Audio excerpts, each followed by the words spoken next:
Welcome to the Prof G Pod's Office Hours. This is the part of the show where we answer questions about business, big tech, entrepreneurship, and whatever else is on your mind. If you'd like to submit a question, please email a voice recording to officehours@profgmedia.com. Again, that's officehours@profgmedia.com. So with that, first question. Hey, Professor. Jack from Austin, Texas here with a question about professional sports and cable cutting. I can tell you that someone in their mid-20s, I'm going to speak for my whole generation here, TV and the NFL Sunday ticket and everything costs over $1,000 a year just to watch the games that we want to watch, and none of us have cable. There's lots of free alternatives out there on the internet, and I hope no one from the FTC is going to come for me for that one, but what do you think that these leagues are going to do? It's a really thoughtful question, Jack from Austin, Texas. First off, the cable industry is in full throttle structural decline. A Pew Research Center survey shows that fewer Americans are watching TV through cable or satellite, dropping from 76 in 2015 to just 56% in 2021. Think about that. Just in 6 years, it's declined by 26%. According to the New York Times, now around 5 million people abandon cable TV every year. Think about that. Leaving about 75 million Americans still in the traditional TV world, but it's losing, what is that? It's declining. What is that, about 7% of its base every year? I mean, that is a business in serious structural decline. Here's the joke. The cable person doesn't want to let the advertiser know who they're reaching or not reaching. Their job is to keep you purposely stupid such that you will advertise to 200,000 people because they want you to pay for the 200,000 people, even if maybe only about 1,000 are really interested in opioid-induced constipation medication. So they had an incentive to keep you in the dark. Meanwhile, commercials also kill it because they interrupt the storytelling. In addition, the clock kills broadcast or cable because some days AC's 360 with Anderson Cooper should be 3 hours. Some days it should be 1 hour. And instead, it's got to be exactly 2 hours. You have these big folks that have moved in and said, okay, have deeper pockets. And slowly but surely, we're going to take over original scripted television and we're going to have storytelling that's uninterrupted and really high production values and just sheer tonnage. There is something always to watch on Netflix. Anyways, and also the only people watching TV are ridiculously fucking old. You want to know something crazy? The median age of TV viewers on MSNBC is 70. The median age on CNN is 65. I mean, that's fucking crazy. On MTV, that hip young place, it's 52 years old. And I have here, my producer said, do you watch live television? I don't. I watch so little of it, and I love CNN. Now, what's happening here, back to your question, effectively, by offering free distribution, which is effectively what net neutrality does, it says to Netflix, you might be taking up billions of dollars of infrastructure investment, but we're going to offer it to you effectively for free. Whereas the cable companies invested billions of dollars to put a cable or a fiber optic wire into your house, and then they got rights to basically command higher and higher fees through the cable bundle where you woke up and realized you were paying $200 so you could have Bravo 5, Bravo 6, and the whatever it was, Home and Cooking Channel 5. And they had the best business ever. And then in comes the internet and laws that say you've got to offer internet over that cable, and any content producer has access to the full stack and can pump as much through as they want. Essentially, they can now spend more money on content and they have deeper pockets. So just as they conquered original scripted television with just massive investments, I bet Netflix this year will spend more money on original scripted programming than all of cable and all of TV did in the entire decade of the 80s. Now they're going after the next thing. They're going after sports. So the price is going to come down for the consumer. You're not going to have this NFL ticket bullshit where you end up paying $100 or $200 for 12 games or whatever it is. The price is going to come down for the consumer. Think about the model here. I'm charging every household $200 such that I can pelt them with ads, and I'm also charging for. There's no business like the cable business.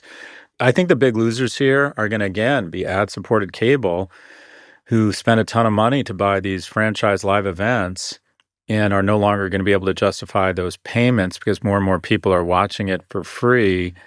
I think HBO is going to start running CNN clips. I don't see why they wouldn't. Just a little bug that says CNN, or you see a thing that says Israel goes into Lebanon, click here for 7 minutes, and you'll get the best 7 minutes from Anderson Cooper instead of having to wade through all the bullshit and the ads. I think the leagues still have enough bidders that they will register an increase in value. And the guys who just get killed are the ones that were just printing money, charging a lot of money to watch NBA games or the Super Bowl, and also running Pepsi ads all day. Really thoughtful question. I need to think this through. Anyways, thanks, Jack from Austin. Question number 2. Hi, Prof G. This is Robin Cullian from the land down under from Melbourne, Australia. I've recently graduated from an English degree with honors, and alongside my coursework, I built a media business around teaching literature/philosophy on YouTube and through my newsletter, which is now sitting at over 500,000 followers. And along the way, I've noticed that this is not how the humanities are traditionally marketed. In the English faculty, it seems to be the case that most people are having a hard time defining their value, leaving graduates with the same question. As an academic yourself, what do you think the future of a humanities degree is, and how should humanities graduates market themselves after graduation? You have clearly the core competence I would want to bestow on any person. What I hope my boys can do, and I'm trying to figure out ways to do this, in that core competence that survives is directly reverse engineered to our competitive advantage as a species, which is cooperation. But how do we cooperate? By looking at each other and winking? No, we cooperate through communication.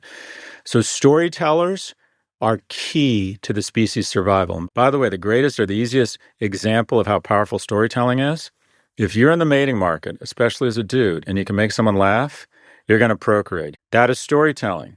If you can make someone laugh, you can get a job with them, you can be their friend, or you can kiss them. Storytelling is the core competence. Jeff Bezos, Maya Angelou, Alex Karp at Palantir, what is their core competence? Is it technology? Is it vision? No, it's fucking storytelling. Read the 1997 investor letter from Jeff Bezos, and you just want to buy shares. Watch Alex Karp on Bill Maher, and you think, oh, I'll buy shares even though it's trading at 227 times earnings. Makes no fucking sense.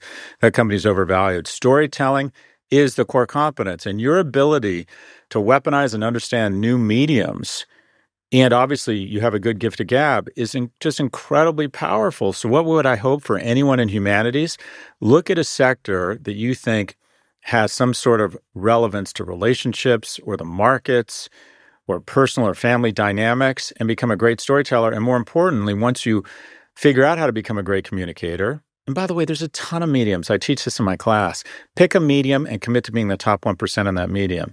Texting, speaking to large crowds, PowerPoint, TikTok, X, whatever the fuck it is. Find a medium, a means, posts on Medium, for God's sakes, writing books, writing short stories, writing articles. You have to learn how to be a great communicator if you want a disproportionate amount of opportunity, or be able to produce it, if you will, shape it. That's what my producers do. That's what the people behind the camera here are doing, is they're great storytellers, or they know how to craft the story. I'm just the person, I'm just the quote unquote, I don't know, puppet, the marionette here. But that is the core competence, and you have learned how to do it. So what do you want to do? You want to figure out something you're super interested in that you're great at. Do you understand evolutionary biology better than anyone else in the world?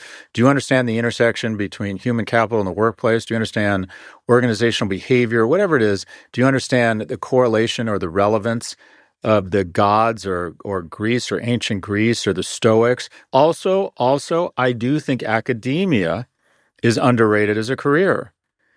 If you're a really good student and you want to be kind of the best in the world at a very narrow thing, and also you're a bit of a lone wolf, I think academics are generally speaking not very social and they like to do research.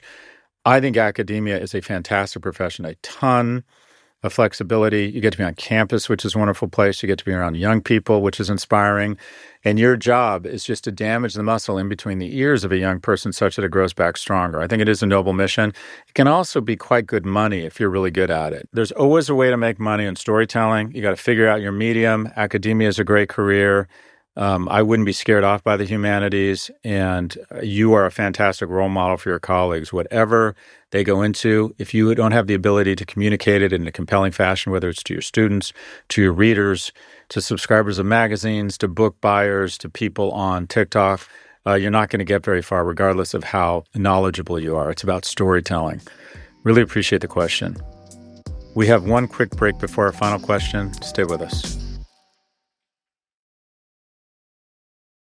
Welcome back. Question number 3. Hi, Scott. Thomas here from Belgium. Here's my question. My wife and I, both from Europe, moved to the United States about 4 years ago. It turned out to be the best financial decision of our lives. We moved almost with no savings, starting in Austin, Texas. We built a bit of wealth, bought a home, and we went from a visa to a green card. Now we're living in New York City, enjoying everything this big city has to offer.